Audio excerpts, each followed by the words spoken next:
আরজিকর নিয়ে উত্তাল হয়েছে গোটা দেশ। গোটা রাজ্যের মানুষ পথে নেমেছে। পুলিশের হাতে গ্রেফতার হয়েছে সঞ্জয় রায়। সিবিআইয়ের হাতে তদন্তভার যাওয়ার পর তাকে হেফাজতে নেয় সিবিআই। অন্যদিকে 2.5 মাস আগে গ্রেফতার হয় টালা থানার প্রাক্তন ওসি অভিজিৎ মণ্ডল। তিনি জামিনের জন্য ইতিমধ্যেই হাইকোর্টে আবেদন করেছেন। জানা গিয়েছে, বিচারপতি অরিজিৎ বন্দ্যোপাধ্যায় ডিভিশন বেঞ্চে মামলা দায় করেছেন। সূত্রের খবর, চলতি সপ্তাহে টালা থানার প্রাক্তন ওসির জামিনের আবেদনের শুনানির সম্ভাবনা রয়েছে। প্রসঙ্গত, গত 9 আগস্ট আরজিকরে মহিলা চিকিৎসককে ধর্ষণ করে খুনের অভিযোগ ওঠে। তিলোত্তমার নৃশংস পরিণতির প্রতিবাদে আন্দোলনে নামেন জুনিয়র চিকিৎসকেরা। তার সঙ্গে উত্তাল হয় গোটা দেশ সহ রাজ্য।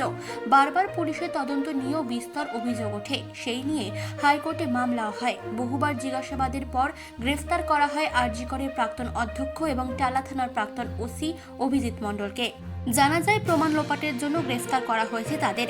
এরপর কেটে যায় প্রায় 2.5 মাস। এরপর হাইকোর্টে দ্বারস্থ হলেন টালা থানার প্রাক্তন ওসি অভিজিৎ মণ্ডল। মনে করা হচ্ছে, টালা থানার প্রাক্তন ওসি যদি কোনোভাবে জামিন পেয়ে যায়, তাহলে চাপ পড়বে সিবিআইয়ের ওপর। কারণ তদন্তের অগ্রগতি নিয়ে বারবার প্রশ্ন উঠেছে। পাশাপাশি একের পর এক গ্রেফতারির পর যদি তারা জামিন পেয়ে যান, তাহলে তদন্তের গতি নিয়ে প্রশ্ন আরও জোরালো হবে।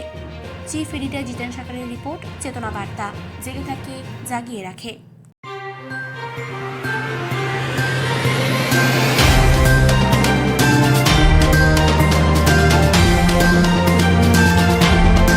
চেতনা বার্তা, জেগে থাকে, জাগিয়ে রাখে।